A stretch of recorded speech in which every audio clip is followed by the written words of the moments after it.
Ladies and gentlemen, 9 years and 2 days ago, trumped-up charges were brought against Tom DeLay, a powerful Republican leader in the House of Representatives.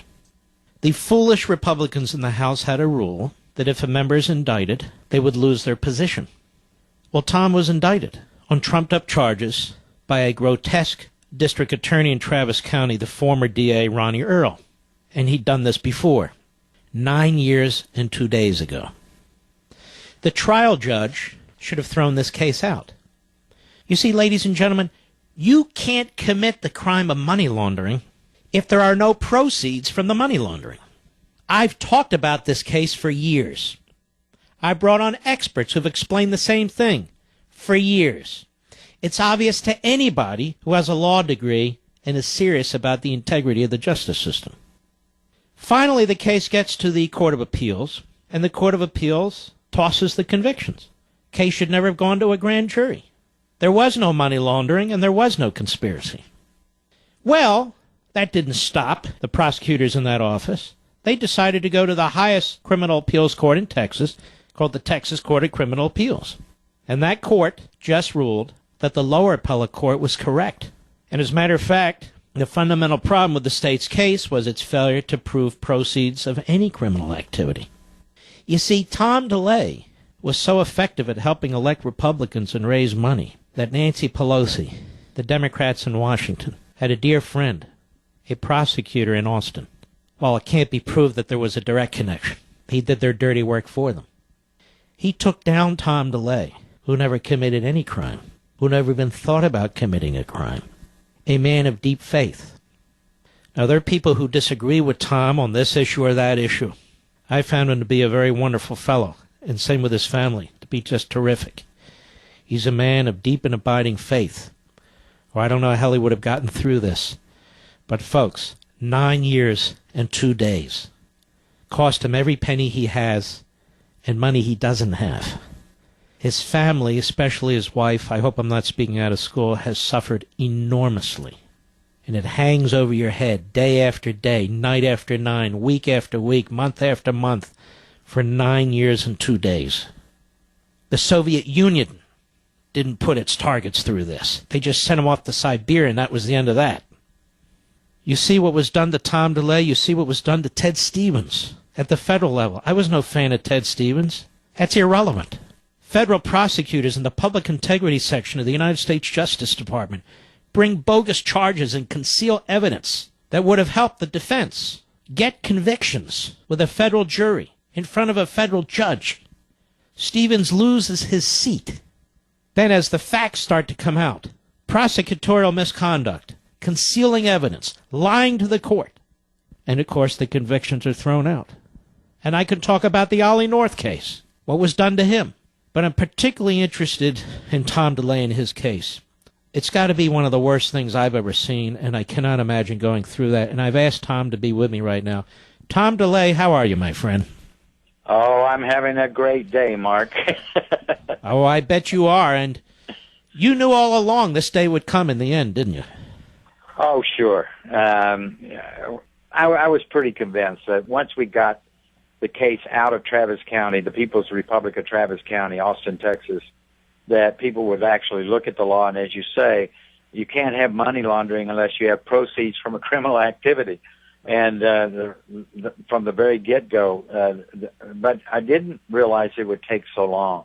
It took me 5 years to get to a trial because they intentionally dragged their feet. It took me 3 years to go through the first appeals and another year to go through this appeal. So 9 full years of that on something, as you say, Mark, should have been thrown out from the very beginning. And let me just say this, Mark, because I need to put it in perspective, because it's more than 9 years. In 1996, Nancy Pelosi and Pat Kennedy, through the Democrat Congressional Campaign Committee, announced publicly they were going to take out this corrupt Tom DeLay.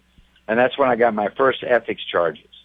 And in 98, I got more ethics charges, all dismissed as frivolous. In 2000, the DCCC filed a racketeering suit against me, a RICO suit. That's thrown out in 6 months. In 2000, I got more. In 2002, I got more ethics charges. All of these thrown out. And then I had the Justice Department investigate me for 3 years, and then I was indicted in 2005. So this actually has been going on for 18 years. I've had to raise $12 million for legal fees over that 18 years. I don't have that kind of money, and so it's been rough, but I'm not whining. I'm a big boy. I know what this is all about, and a day like today just makes me feel so good that we finally defeated them. But I'll whine for you because this has me infuriated. I've tried to keep up here and there with you on this case as events have taken place. No, I mean, I haven't been good enough, quite frankly. And the bottom line is, Tom DeLay, nobody should have to go through this kind of political prosecution, this Soviet-style criminalization of politics. I see it too often. But your case was particularly egregious. You were so effective that they had to take you out. I mean, that is pretty damn sick, don't you think? It is. It's sick, but it's who they are. It's not just right now. You have another congressman, Rick Renzi, from Arizona, that they've done the same thing to, and unfortunately, he wasn't as blessed as I have been, where people have supported me. Everybody walked away from him. Janet Napolitano got the Obama U.S. attorney to go after him, and now he's bankrupt. His family has left him. He's living in a garage, and he still doesn't know what his future is. What was he charged with? Oh, it was some sort of business deal that he had with a partner of his. I don't know exactly the detail, but it's all trumped up. There's nothing criminal about what he did. So he's lost his family, he's lost his job, he's lost everything. He lost everything. And I don't even know how he's paying his lawyers. But, and, you mentioned Ted Stevens, there was Scooter Libby, Kevin Ring. I mean, it's just over, and it's going on. It's pervasive. I mean, this is their strategy. If they can't beat you at the ballot box, or they can't beat you on the floor of the United States Congress or state legislature, they will destroy you. Tom DeLay, I think I'm one of the few people, there's a handful of us, who look at this Bob McDonnell case. And while I think what he did was really stupid, and his wife, too, who seems to have been the agitator for these various things, the way I saw it, he didn't commit any crime either. I don't care how many indictments they got through that grand jury. The fact of the matter is he didn't do this guy any favors. That's exactly the point. Yeah. How do you have a quid pro quo when there's no pro? Or no exactly quo? Right. Yeah. And he's suffering now. Yeah. But the other side is, too, the Republicans, the Democrats are corrupt. I mean, you could go after the Congressional Black Caucus and put every one of them in prison.